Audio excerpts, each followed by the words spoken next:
ചരിത്രം ഓർമ്മിക്കുമ്പോൾ എല്ലാം നമ്മൾ ഓർമ്മിക്കണം എന്ന് ഞാൻ പറഞ്ഞത് കൃത്യമായ അളന്നു തൂക്കത്തോടു കൂടിയുള്ള വാക്കുകളിലൂടെയാണ്. ചാന്ദിനി ചൗക്കിൽ ഒരു മതപാഠശാല നടത്തിക്കൊണ്ടിരുന്ന ഒരു മതപണ്ഡിതന്റെ മകളായിരുന്നു അന്ന് ലോറൻസ് എന്ന് പറയുന്ന സായിപ്പ് ചാന്ദിനി ചൗക്കിൽ അതിക്രമം അഴിച്ചുവിടുമ്പോൾ ഒരു കുതിരയുടെ പുറത്ത് തോക്കും വാളുമായി വന്ന് നേരിട്ട് പടപൊരുതുന്നത് കണ്ട് അന്തിച്ചിന്നുപോയി അന്നത്തെ തലമുറ. ചാന്ദിനി ചൗക്കിലെ മതപണ്ഡിതന്റെ ആ മകളുടെ പേര് എന്താണെന്ന് നിങ്ങൾക്കറിയാമോ?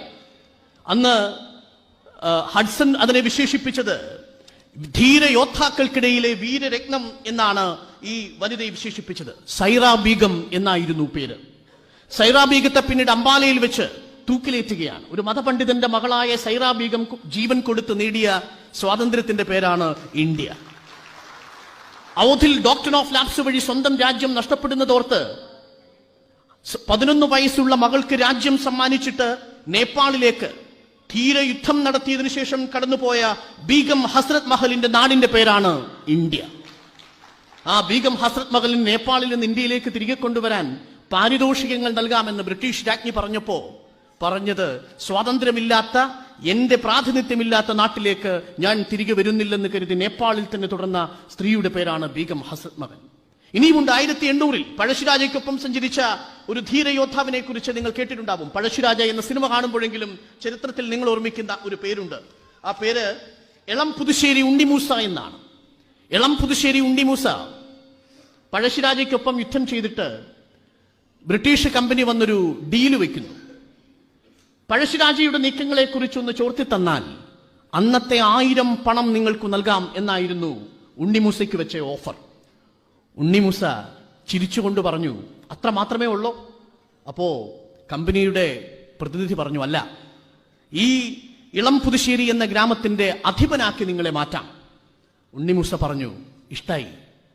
പക്ഷേ ലൂസിഫറിൽ മോഹൻലാൽ പറയുന്ന കഥ, ആ വാചകം തന്നെ ഉണ്ണിമൂസ അങ്ങോട്ട് പറഞ്ഞു, എന്റെ വാപ്പയല്ല, എന്റെ വാപ്പ.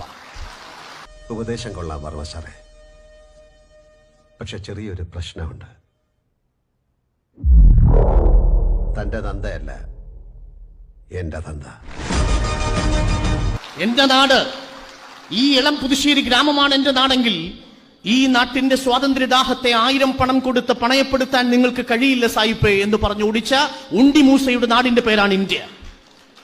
ആ ഇന്ത്യയുടെ സ്വാതന്ത്ര്യത്തിന് വേണ്ടി പിടഞ്ഞു മരിച്ച ലക്ഷക്കണക്കിന് മനുഷ്യരിൽ മതമെന്നോ ജാതിയെന്നോ തിരിഞ്ഞു നോക്കാത്ത വിധം അതിനെ ഒരുമിച്ച് കൊണ്ടുപോയ അക്കോമഡേറ്റീവ് കപ്പാസിറ്റിയുടെ പേരാണ്, അതിൽ നിന്ന് ഉരുത്തിരിഞ്ഞു വന്ന ഒരു മനോഗതിയുടെ പേരാണ് കോൺസ്റ്റിറ്റ്യൂഷണൽ മൊറാലിറ്റി. ആ കോൺസ്റ്റിറ്റ്യൂഷണൽ മൊറാലിറ്റിയുള്ള കോൺസ്റ്റിറ്റ്യൂവന്റ് അസംബ്ലി ഫ്യൂഡൽ ആവട്ടെ, പക്ഷേ മനസാക്ഷിയും ചരിത്രബോധവുമുള്ള ഒരു കോൺസ്റ്റിറ്റ്യൂവന്റ് അസംബ്ലി ആയിരുന്നു അത് എന്നത് ഓർമ്മിക്കണം. ഒരു പേരും കൂടി ഞാൻ പറയാം. ഷൗക്കത്ത് മുഹമ്മദ് അലിയെ കുറിച്ച് നിങ്ങൾ കേട്ടിട്ടുണ്ടാവും. ഷൗക്കത്ത് മുഹമ്മദ് അലിയും മൗലാന ഷൗക്കത്ത് അലിയും മൗലാന മുഹമ്മദ് അലി, ഇവർ രണ്ടുപേരുടെയും ഉമ്മയുണ്ടല്ലോ, ബീവി ഉമ്മ. ഓക്സ്ഫോർഡിൽ നിന്ന് പഠിച്ചു വരുമ്പോ മുഹമ്മദ് അലിയുടെ ഉമ്മയുടെ മുമ്പിൽ പോയി നിൽക്കുക. ഉമ്മ പറഞ്ഞു, സന്തോഷായി, ഇനി എന്താ ചെയ്യേണ്ടത്? ഉമ്മ പറയണം. ഉമ്മ പറഞ്ഞു, ഖിലാഫത്തിൽ പങ്കെടുക്കണം.